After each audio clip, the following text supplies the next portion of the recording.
होगी, लगभग अब 1-2 दिन की रही है। सेठ जीरा लेख क्या सुना होना, आज ही सेठ जीरा बटो गीता भवन से एक नयो रजिस्टर आई। मैं देखा अभी पूरी होगी, आई पूरी होगी, अब कहीं सुना होना। सेठ जी की बात क्या सुनाऊं तो घना ही है, पर सेठ जी की कोई बात क्या सुना होना, आज ही जाएगी। आज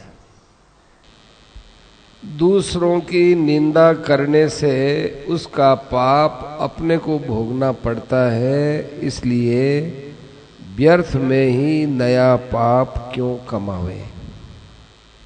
हम निंदा के लायक काम किसी ने किया, निंदा हम करें, उसका फल अपने को भी भोगना पड़ेगा। ये व्यर्थ में ही पाप कमा ले, व्यर्थ में। यदि शीघ्र पवित्र होना चाहते हो और जल्दी से जल्दी अपना कल्याण चाहते हो तो हम एक बात बताते हैं, है बड़ी कठिन,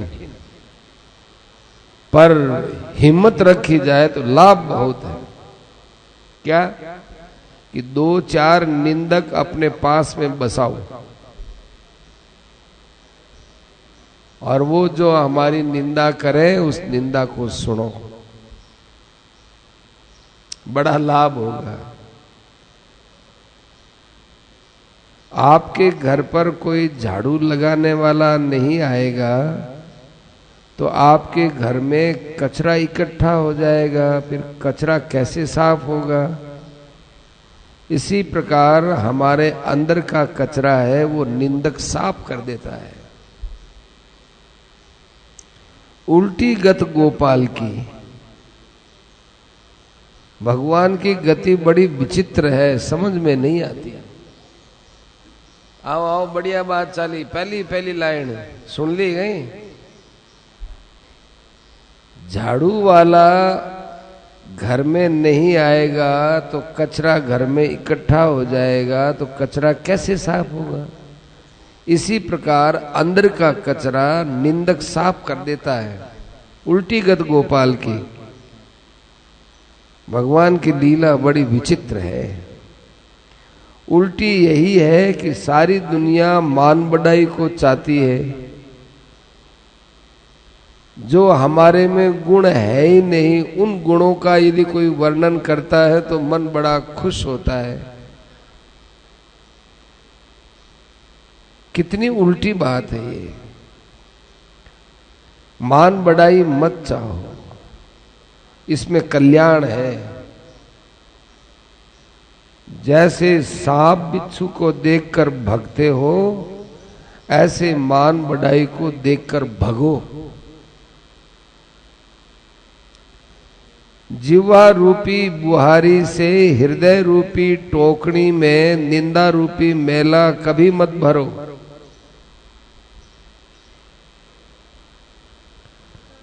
हर एक 15 मिनट में भगवान को याद करने का नियम बना लो।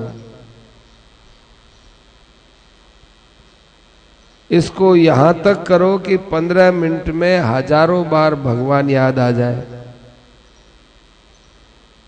शीघ्र कल्याण होगा।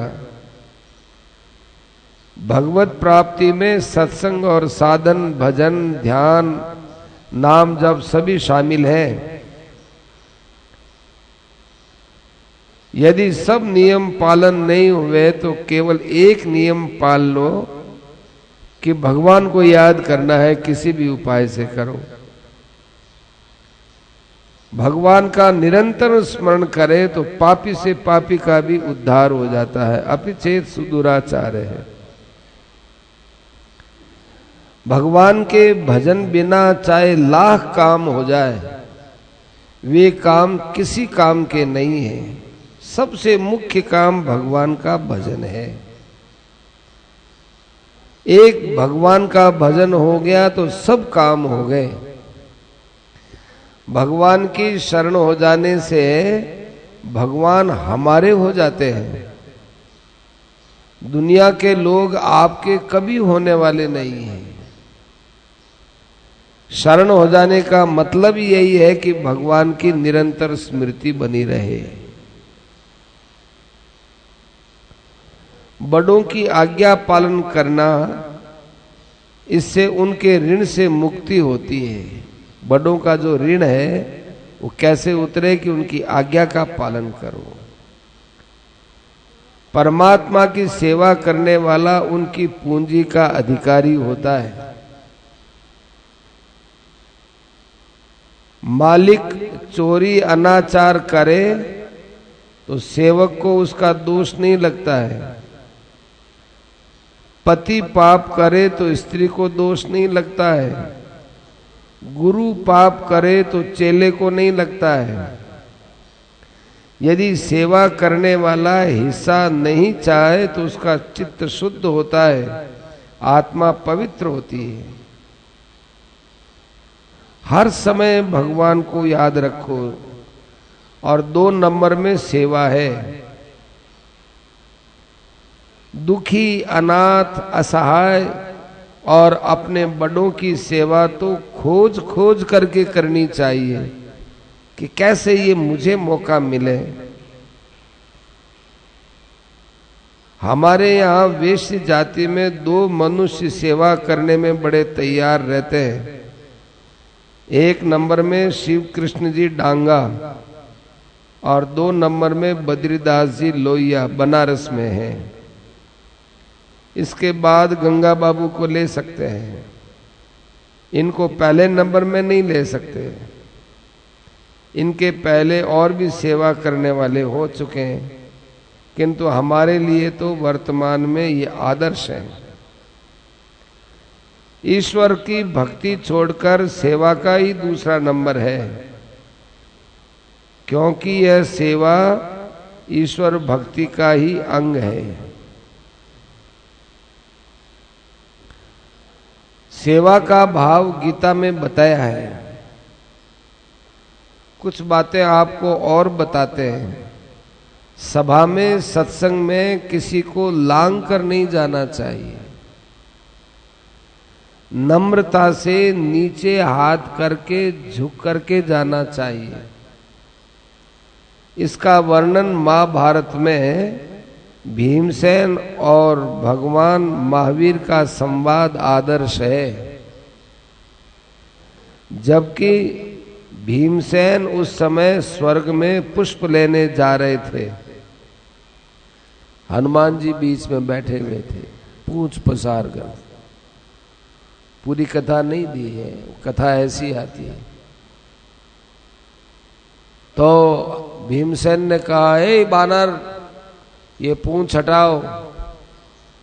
हनुमान जी ने कहा कि भैया मैं तो बुढ़ा आदमी हूं, ऐसे ही लांग के चला जा, क्यों मेरे से पूंछ हटवाता है? नहीं, किसी को लांग कर जाना अपराध है। सब में भगवान रहते हैं और भगवान को लांगना अच्छा लगता है, इसलिए पूंछ समेट वगैरह, भैया मेरे में बल नहीं है तो ही उठा दे। और वो भीमसेन वो उठाने लगा तो पूंछ नहीं उठी उससे। पूंछ नहीं उठने पर भीमसेन ने देखा मेरे जैसा संसार में कोई बलवान नहीं और मैं एक पूंछ नहीं उठा सका इस बंदर की। तो भीमसेन को अपने अभिमान को कम किया और फिर हाथ जोड़ के कहा, हे बानर, आप कौन है, मैं पहचान नहीं सका। तो कहा कि तू और मैं दोनों भाई हैं। मैं बड़ा भाई हूं, तू छोटा भाई है। तू भी वायु का पुत्र है, मैं भी वायु का पुत्र हूं। अपने में ये बल है ना, इसका अभिमान मत करो। तुम्हारा अभिमान तोड़ने के लिए आया हूं। भीमसेन ने कहा कि आप मेरे बड़े भाई हो तो हमारे युद्ध में सहायता करो, पांडवों के पक्ष में हो जाओ। तब भगवान ने, हनुमान जी ने कहा कि देखो, आपके पक्ष में ही रहूंगा और प्रत्यक्ष युद्ध नहीं करूंगा। जिस समय में तुम किलकारी लगाओगे ना, किसी को मारोगे, किलकारी लगाओगे तो जोर से आवाज करोगे तो ऐसी आवाज तुम्हारे अंदर बढ़ा दूंगा और मैं कृष्ण भगवान के ध्वजा के अंदर जो मेरा चिन्ह है ना, उसमें मैं रहूंगा। इसलिए महाभारत का युद्ध हुआ तो अंत में हनुमान जी ध्वजा से चले गए उड़ करके, तो ध्वजा में बैठ जाते। महाभारत का युद्ध का समय होता, हनुमान जी ध्वजा में आ जाते और बाद में चले जाते, दिखते नहीं थे। वायुपुत्र है, अब वायु दिखती है क्या? अब ये पंखे की हवा कितनी आ रही है, सब हिल रहे हैं, यहाँ हवा लग रही है, दिखती थोड़ा ही। हनुमान जी चले जाते हैं, आ जाते हैं, ये सहायता करूंगा। तो कहा इस सहायता से क्या होगा? किसी को मारो करो, हमारे पक्ष में हो तब हो। तो कहा कि इससे बड़ी सहायता मिलेगी, जब विजय नाद करोगे तो शत्रुओं का हृदय दहल जाएगा, शब्द में बड़ी शक्ति है, तो मैं तुम्हारी बड़ी सहायता करूंगा। तो ये बात है कि इसका वर्णन महाभारत में भीमसेन और भगवान महावीर के संवाद से जान सकते हैं, जबकि भीमसेन उस समय स्वर्ग में पुष्प लेने जा रहे थे। असभ्य ढंग से मत बैठो। असभ्य ढंग से क्या? गोडा भरी उल्टो गुडा मार देनो, और या फिर यूं उकड़ू बैठ जानो, या फिर गोडा ऊंचा कर बैठ जानो, कि असभ्य ढंग से मत बैठो। क्यों? इससे अपमान होता है, सभा का अपमान होता है। सेवा ही असली मेवा है। यह मेवा ऐसा है कि इससे परम गति प्राप्त होती है। रोज स्वाध्याय करना चाहिए, इसमें आलस्य नहीं करना चाहिए। स्वाध्याय करने से वाणी के दोष नष्ट होते हैं, क्योंकि स्वाध्याय करने से पवित्र वाणी का दर्शन होता है, पवित्र चीजें देखते हैं तो उससे अपने अंदर जाती है, तो वाणी का दोष मिटता है, बुद्धि विद्या ज्ञान बढ़ता है। स्वाध्याय करने से पापों से बचता है, और स्वाध्याय करने से ब्रह्म सनातन की प्राप्ति होती है। बच्चों के लिए बतावें कि बच्चों को माता पिता से रूठना नहीं चाहिए। माता पिता की सेवा नहीं बने तो कोई बात नहीं, पर उनको दुख तो कभी नहीं देना चाहिए।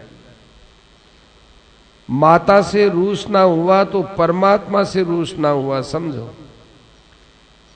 हम माता पिता की कितनी सेवा करें, कभी भी बदला चुका नहीं सकते हैं। जो माता पिता से असत व्यवहार करता है उसका तो मुंह देखने में भी पाप लगता है। ऐसे आदमी की निंदा करने में भी पाप नहीं लगता। अभी शुरू में तो कहा कि निंदा करने से पाप लगता है, पर जो माँ बाप को दुख देता है और माँ बाप की सेवा नहीं करता और माँ बाप से असत व्यवहार करता है, उसकी निंदा करने में पाप नहीं लगता।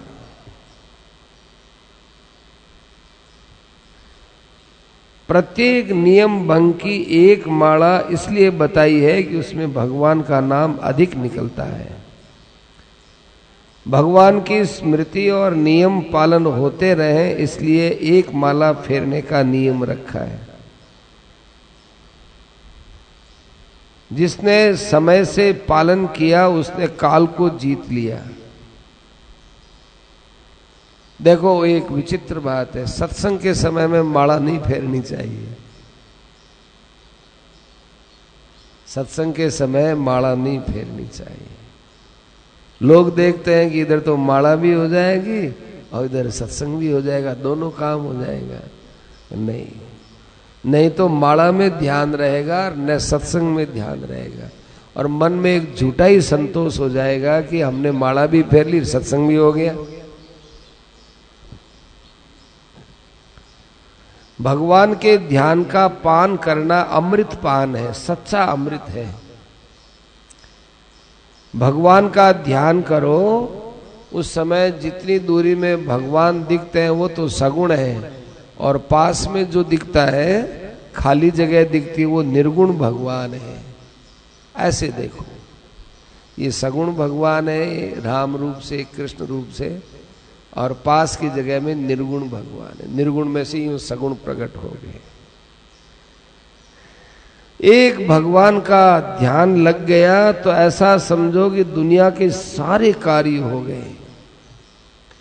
भगवान का ध्यान लगने से अंत समय में भगवान की स्मृति स्वतः हो जाएगी। ध्यान सर्वश्रेष्ठ साधन है, कल्याणप्रद है। भगवान का ध्यान करो। जिसको जनेऊ लेने का अधिकार है और जिसने यज्ञोपवीत लिया है, गायत्री का जप करे। यदि गायत्री का अर्थ समझ में नहीं आए तो भगवान की तरफ ध्यान कर लो। गायत्री मंत्र का जाप करते रहो और भगवान का ध्यान करते रहो। या फिर अक्षरों को देख लो। श्रृंगार की सामग्री अपने पास मत आने दो, क्योंकि श्रृंगार की सामग्री से विलासता बढ़ती है और अश्लीलता भी आती है। गायत्री जप के समय परमेश्वर का ध्यान रख ले तो एक माला फेरने का जो फल होता है वो 10,000 माला फेरने का हो जाता है। एक माला फेरेंगे 10,000 माला। ऐसे ही भगवान का ध्यान करते करते एक माला फेरे तो उसका फल 10,000 माला फेरने का होता है। ध्यान, स्तुति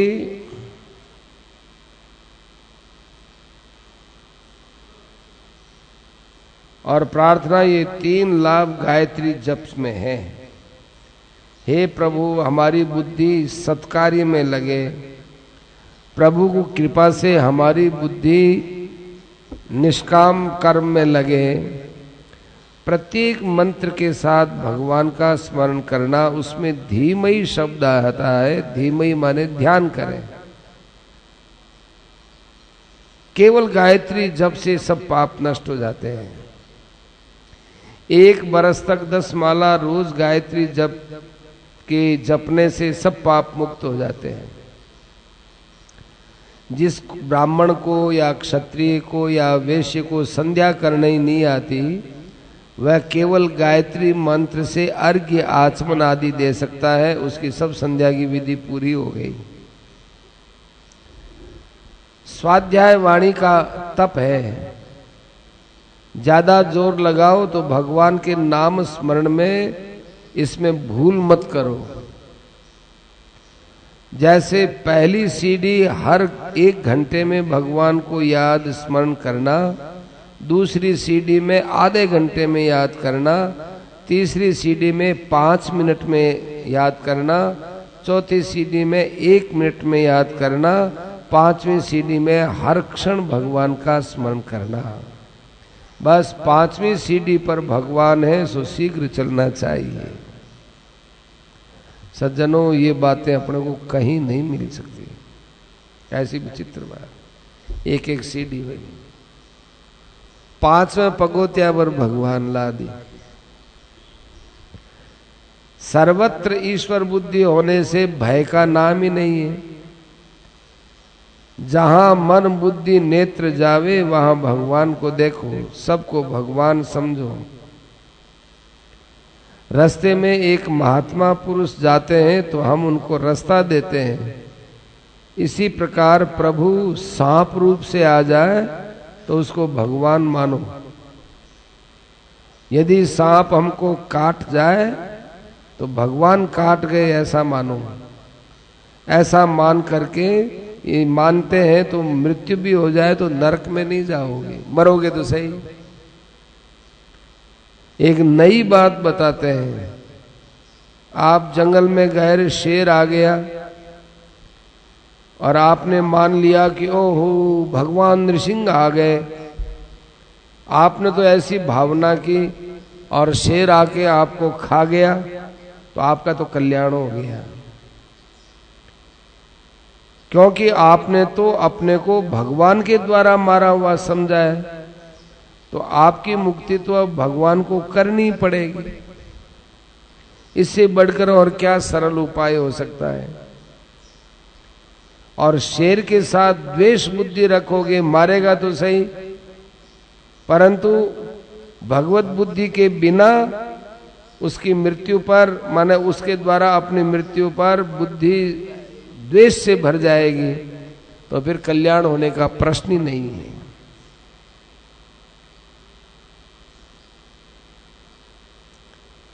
कोई आदमी किसी के बारे में पूछता है और हमें कोई कमी मालूम देती है, तो हम यदि उसकी कमी बता देते हैं तो ये इसका नाम निंदा नहीं है, फिर भी संभाल करके रहना चाहिए। अभ्यास ऐसा करो, ऐसा अभ्यास करो भगवान का कि पास से यदि कोई स्त्री भी निकल जाए तो खबर नहीं रहे। ये अनुभव की बात है। देखो सेठ जी अब छिपा गए बात को। सेठ जी के तो इतनी दृष्टि विचित्र थी कि परिवार में उनकी भतीजियां आती और कोई आती, उनको पता नहीं चलता है कौन है। तो किरी बेटी है, तो किरी बेटी है कि मैं तो हरि कृष्ण, अच्छा अच्छा हरि कृष्णारी बेटी है गे, अच्छा। तो वो पहचानते नहीं, अनुभव की बात है, तो वो चुप हो गए। बात बदल दी, चित्त में वैराग्य रखना चाहिए। कई बात ऐसी बतलाई जाती है जो एक के पालन से कल्याण हो जाता है, तो दूसरी बातों के अपने आप ही वो सिद्ध हो जाती है। सब पालन हो जाए तो बड़ी श्रेष्ठ बात है। देखो इस संसार में रहो तो वैराग्य के साथ रहो, तब आपकी विशेषता है। भोगों में लिप्त होना तो पशुओं का काम है, मनुष्य का काम थोड़ा ही है। इसलिए भोग की अपेक्षा वैराग्य को बहुत ज्यादा महत्व देना चाहिए। बहुत ज्यादा तो मैंने इसलिए कहा है कि भोग के सामने तो वैराग्य की इतनी ऊंची स्थिति है कि उसके सामने भोग है ही नहीं। परंतु आप लोगों के अंदर वैराग्य की बहुत कमी देखता हूं, इसलिए कहता हूं कि भोग से वैराग्य ऊंचा है। वैराग्य ऊंचा क्या, बहुत ही ऊंचा है। ये वैराग्य भगवान की भक्ति करने से आती है और वैराग्य से भगवान की भक्ति बढ़ती है। जहां वैराग्य है वहां त्याग है और वहीं भगवान की भक्ति है। वैराग्य से हर एक साधन सहज हो जाएगा, चाहे ज्ञान हो, चाहे भक्ति हो, चाहे कर्म हो। और विशेषता से वैराग्य होता है वैराग्यवान महात्माओं के संग से, उनकी दया से, उनके चिंतन से। वीतराग पुरुष का चिंतन करने से चित्त में अपने आप ही निरोध होता है। सत्संग साधन में बड़ा भारी सहायक है। जो बात एकांत में भजन साधन से नहीं मिलती, वो सत्संग में तत्काल मिल जाती है। सत्संग से वैराग्य होता है, परमात्मा का ध्यान लगता है। सत्पुरुषों के पास बैठते हैं तो भगवान की तरफ स्वाभाविक वृत्ति जाती है। सत्पुरुषों का संग मिलता है तो वैराग्य होता है। स्त्रियों के संग से वैराग नहीं, राग ही बढ़ता है। सत्संग सारे साधनों की जड़ है और वैराग्य पैदा करने वाला है।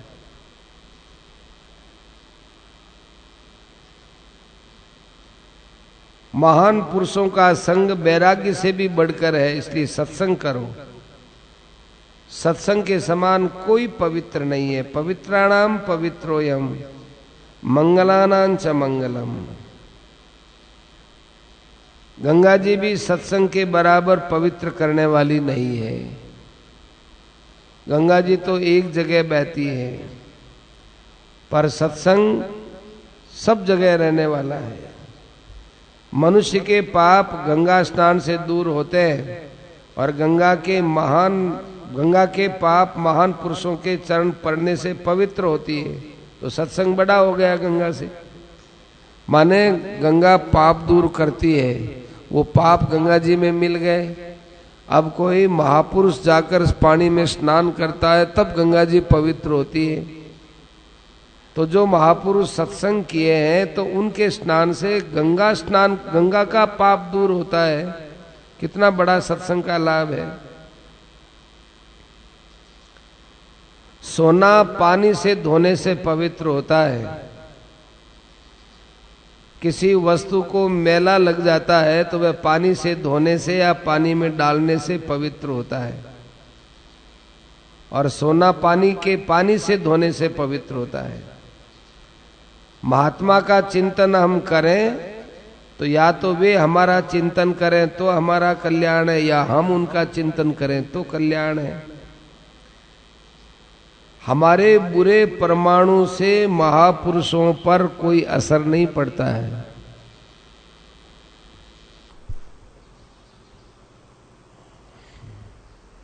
बहुत ध्यान से सुनिएगा। हमारे बुरे परमाणुओं का महापुरुषों पर असर नहीं पड़ता। कोई यह समझे कि भाई महापुरुष तो बड़े ऊंचे परमाणु वाले हैं, हम उनका संग करेंगे तो हमारे गंदे परमाणु महात्मा में लगेंगे, ऐसा यदि सोचे इसका ये सोच गलत है। महापुरुष तो अग्नि के समान होते हैं, अग्नि के अंदर सब कुछ जल जाता है। ऐसे ही मनुष्य महापुरुषों का दर्शन स्पर्श भाषण करे तो हमारे अपवित्र संस्कार और परमाणु उनके अंदर जल जाते हैं। इसलिए सत्संग होता रहे, कल्याण में कोई शंका नहीं है। सद्गुण सदाचार तो आते ही है, यदि नहीं आवे तो कल्याण होने में कोई शंका नहीं है। सद्गुण सदाचार सत्संग से नहीं आवे ऐसा कोई मानता भी हो तो भी सत्संग करो, कल्याण तो हो गई। नित्य निरंतर सत्संग करो। सत्संग करने से हमारे अंदर जो सत्संग के भाव है वो जागृत रहते हैं। ध्यान से सुनना। जैसे अंगारा है, उसको बराबर फूंक लगाते रहते हैं तो वो अंगारा चेतन रहता है, और यदि उसमें फूंक नहीं लगाते हैं तो अंगारा कोयला बन जाता है। इसी प्रकार सत्संग की जो सुनी हुई बातें हैं उनको जागृत रखने के लिए सत्संग बहुत आवश्यक है। श्रद्धा हो गई तो सब काम हो गया। आजकल श्रद्धा की बड़ी कमी है। ईश्वर मिलने में देरी क्यों है? अश्रद्धा के कारण। ईश्वर में प्रेम हो जाए तो कल्याण में विलंब है ही नहीं। सारे साधनों का फल ईश्वर का प्रेम है, और ईश्वर का प्रेम ही ईश्वर का स्वरूप है। जिसके पास ईश्वर का प्रेम बसता है उसको कोई जरूरत नहीं है। प्रेम तो प्रभु से भी बढ़कर है, क्योंकि प्रभु प्रेमी के अधीन रहते हैं। नरसिंह मेहता के अधीन हो गए, और क्या बोलते हैं भगवान कि नरसी बेचे तो बिक जाऊं, नरसी मारो सिर धनी। गोपियों में प्रेम था तो भगवान उनसे छाछ मांगते थे। यशोदा जी पूछती बेटा कहाँ गया? तू कहाँ गया? उस गोपी के घर गया। क्यों गया? कि छाछ पीने गया। तो तेरे घर में छाछ नहीं है? कि नहीं माँ, उसके घर की छाछ बहुत अच्छी लगती है। प्रेम के कारण से छाछ मांगते हैं। प्रेम के कारण से गोपियां नचाती हैं तो वो नाचते हैं। प्रेम के कारण बिना बुलाए आ जाते हैं। विदुर जी के घर बिना बुलाए चले गए। विदुर जी तो राजसभा में थे, और जाकर किवाड़ खटखटाया। विदुरानी ने पूछा कौन है? कि माँ मैं हूं। पहचान गई आवाज। बेटा तू इस समय बहुत भूख लगी है माँ। दुर्योधन के मेवा त्यागे, साग विदुर घर खाई। प्रहलाद में प्रेम था, उसने भगवान को बुलाया नहीं था कि आप आओ और मेरी रक्षा करो, लेकिन प्रहलाद में इतना प्रेम हुआ कि भगवान को बिना बुलाए आना पड़ा। भगवान में प्रेम होने का उपाय क्या है, वो उपाय बताते हैं। भगवान की आज्ञा का पालन करो, शरण हो जाओ, गुण गाओ, उनके अधीन रहो, उनकी स्तुति करो, और प्रभु में प्रेम कैसे बढ़े ऐसी लालसा जगाओ। प्रभु प्रेम कैसे हो ये पाठ ही करते रहो कि कैसे प्रेम कैसे बढ़े, प्रेम कैसे बढ़े। उच्चारण में भी प्रेम, सुनने में भी प्रेम। अब प्रेम कैसे होता है, इसके लिए तो जैसा आप संसार में प्रेम करते हो उस ढंग से भगवान में करो। संसार में कोई किसी से प्रेम करता है तो उसको बताता नहीं है, चाहे स्त्री हो चाहे पुरुष हो। ऐसे भगवान में प्रेम करो और बताओ मत। प्रेमी से बढ़कर मुझे प्यारा कोई नहीं है, वह मुझको अतिशय प्यारा है। भगवान के इस सिद्धांत को ध्यान में रखो।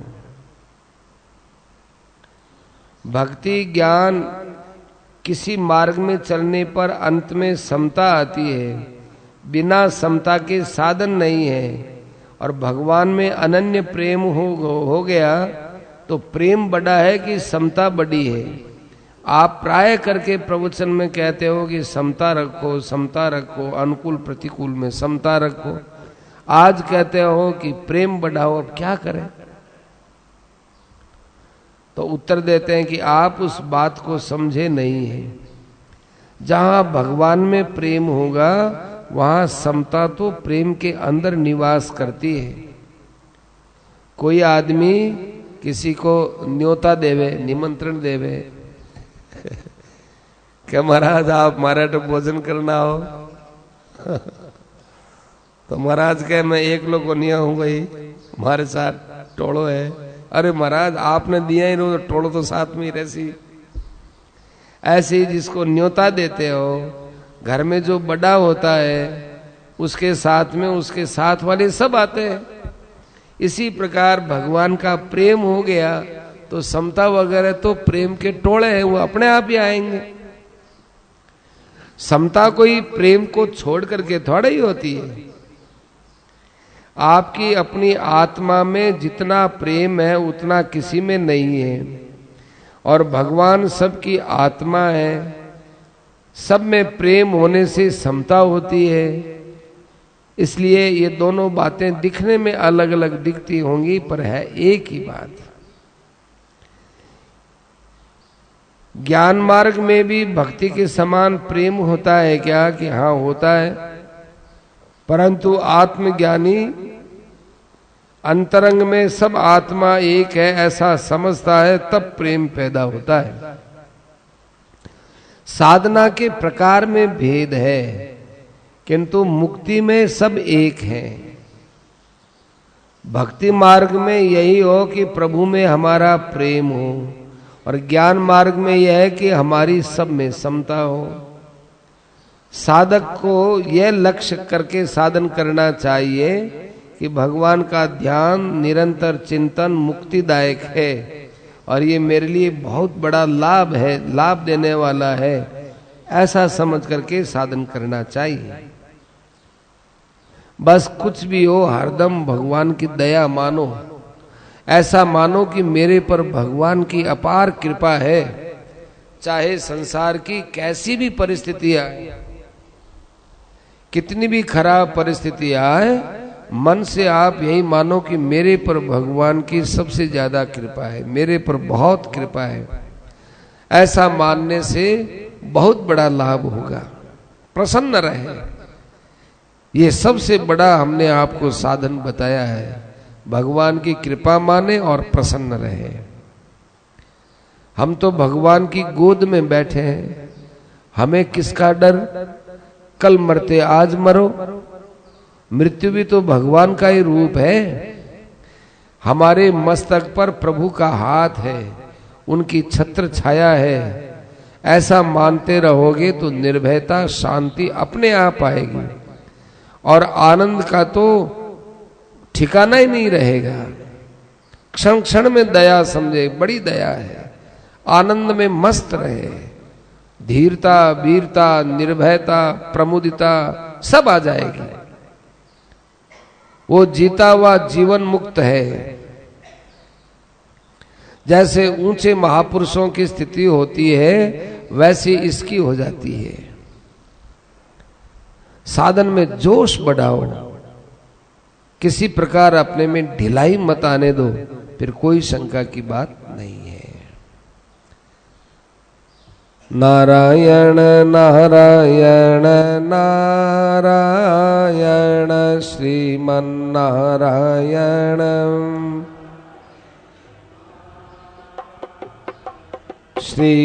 श्रीमन्नारायण नारायण नारायण नारायण नारायण श्रीमन्नारायण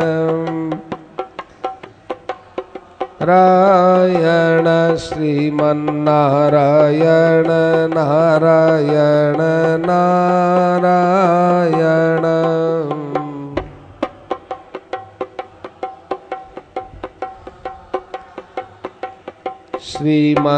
श्रीमन्नारायण नारायण नारायण श्रीमन्नारायण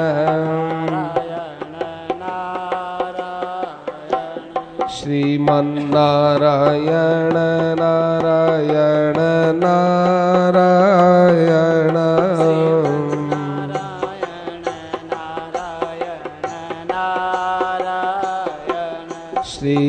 श्रीमन्नारायण नारायण नारायण